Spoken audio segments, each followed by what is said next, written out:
চলো বন্ধুরা, আজ আমি তোমাদের দেখাই তপবনটা ঠিক কীরকম, কেন আমি তাকে সুন্দরবন বলেছিলাম। তো মেইন গেট দিয়ে তো আমরা প্রবেশ করে গেলাম।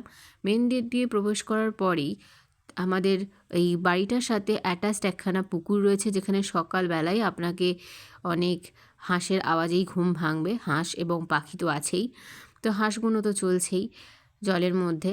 তারপর রয়েছে হচ্ছে এই গাছটা, এখানে বিভিন্ন ধরনের গাছ রয়েছে। এই গাছটার কী নাম আমি অ্যাকচুয়ালি জানি না, কিন্তু দেখুন মেন পাতার থেকে আবার নতুন করে কী সুন্দর ফুলের মতন পাতা বেরিয়েছে। এখানে এই যে জায়গাটা দেখছেন, এখানে আম গাছ, ছাতিম গাছ, বিভিন্ন ধরনের গাছ তো রয়েইছে। এখানে আপনারা গাড়ি পার্কিং করতে পারবেন। এছাড়া এই পুকুরটার এপাশে একটা ছোট্ট করে মুরগির পোলট্রি করা ছিল, যেখানে এখন মুরগি নেই।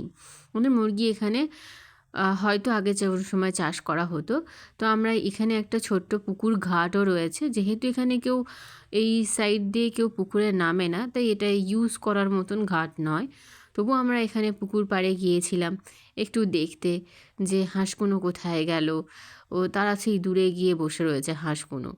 আর সামনেই রয়েছে কলা গাছ আর বন, এক ধরনের বনের ফুল, কি বলবো আমি ঠিক নাম জানি না, যেটা আপনি গোটা শান্তিনিকেতনের পুরো রাস্তাতেই দেখতে পাবেন। ঠিক ঝোপ ঝোপ হয়ে রয়েছে, যেটাকে দেখতে খুব সুন্দরই লাগছে। আর এই যে আমাদের গাড়ি দাঁড়িয়েছিল, তো মেন গেট থেকে আমরা বাইরে বেরানোর পর এইটা হচ্ছে সামনের রাস্তাটা। সামনের রাস্তাটা দিয়ে আপনারা কি দেখতে পাচ্ছেন?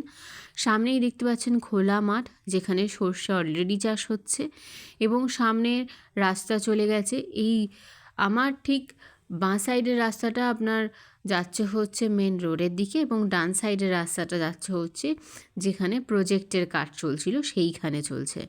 তো পুরো রাস্তাটাই কিন্তু ক্ষেতের ওপর দিয়ে।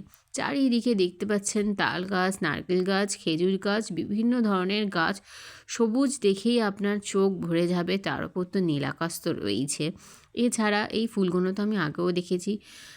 এই ফুলগুলো তো কি সুন্দরভাবে সাজানো রয়েছে আমাদের তপবনের ভিতরে রয়েছে। এই সোলার লাইটটা সন্ধেবেলা কিন্তু জ্বলছিল, খুব ভালোই আলো হচ্ছিল। যদিও বা আপনারা যখন তপবনে আসবেন আপনি দেখতে পাবেন সারা রাস্তাটায় যে কটা লাইট দেওয়া আছে সব কটা লাইটে কিন্তু সোলার সিস্টেমেই জ্বলে। আর এইখানে একটি গাছ রয়েছে, যে গাছটা আমি প্রথমে নাম জানতাম না, পরে আমি ওনাকে জিজ্ঞাসা করে জানতে পারলাম, এখানকার যিনি ম্যানেজার রয়েছে তাকে জিজ্ঞাসা করে জানতে পারলাম তপবনের ভিতরে এটা একটা হর্তুকি ফলের গাছ। আর পুরো নিচটা দেখুন কত হর্তুকি দিয়ে ভর্তি। আমি ক্যামেরার দিকে তাকিয়ে হর্তুকি করাচ্ছিলাম, যার কারণে আমি হাত রাখছি। এটা যখন পুরোপুরি শুকিয়ে যাবে তখন পুরোপুরি হর্তুকি, মানে যেটা আমাদের পুজোতে ইউজ করা হয় সেই হর্তুকিতে পরিণত হবে। তাছাড়া চলুন, আমাদের হাতে তো এসে গেছে গরম কাপ। আমি কি বলছি, হ্যাঁ এক্স্যাক্টলি আমি কি বলছি আমি বলছি, বিকজ ফোনে শোনা যাচ্ছিল না, আমার গলাটা এতই আসতে ছিল। এটা একটা কুল গাছ, যে কুল গাছটা কলমের গাছ। সেই কুল গাছে একটা গোড়া থেকে তিনখানা কিন্তু তিন রকম কুল গাছ হয়েছে। একটা হচ্ছে ছোট্ট ছোট্ট কুল, খুব গোল গোল দেখতে, আর একটা হচ্ছে নারকেল কুল, যেটা ছোট মানে পুরোটাই একটু লম্বাটে টাইপের। আরও একটা কুল রয়েছে, সেটা নাকি একটু বড় হয়, মানে এই প্রথম যে কুলটা দেখালাম আমি তার থেকে সাইজটা একটু বড় হয়, এবং সেটা প্রচণ্ড পরিমাণে টক হয়। তো একটা গাছ থেকে কলমে তিন রকম কুল হচ্ছে, মানে তিন রকম কুলকে কলম গাছে, মানে কি বলবো, তিন রকম কুল গাছ খেয়ে একটা কলমের সাহায্যে লাগিয়ে এইভাবে বড় হওয়া, এবং একটা গাছ থেকে তিন রকমের কুল পাওয়া সত্যিই, মানে সত্যিই অপূর্ব একটা ব্যাপার, যেটা আমার খুবই ভালো লেগেছে। আমি তো এই হাতে কফি বা নিয়ে তো ঘুরেই বেড়াচ্ছি, চা নিয়ে ঘুরতে ঘুরতেই সব কিছু দেখছি। পিছন দিকেও এখানে আপনার গাঁদা ফুল রয়েছে, কাঠগাঁধা রয়েছে, চন্দ্রমল্লিকা রয়েছে, আরও বিভিন্ন ধরনের গাছ রয়েছে। মানে পুরো তপবনটা আপনার গাছ দিয়েই ঘেরা।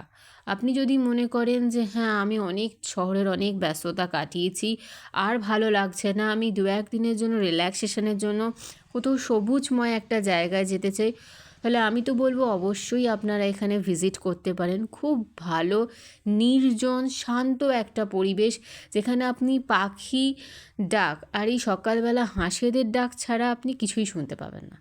এখানে আপনাকে ডিস্টার্ব করার মতনও কিছু নেই।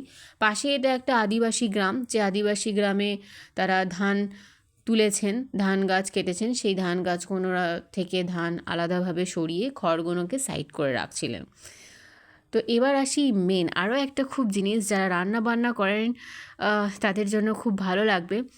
তপবনের ভিতরে মানে ভাবা যায় তপবনের ভিতরে আমি তেজপাতা গাছ দেখতে পেয়েছি। আমি দেখে ভাবছি এটা কী, আমি রীতিমতো ছিঁড়ে গন্ধ শুকছি যে এটা কী। আমার ভাই তো আমাকে বলেই দিল, দিদি তুই যে কোনো একটা গাছকে দেখে তেজপাতা গাছ বলছি। না রে ভাই তুই দেখ। না না, যারা একটু একটু রান্না বান্না জানে তারাও ভুল করবে না তেজপাতা গাছ চিনতে।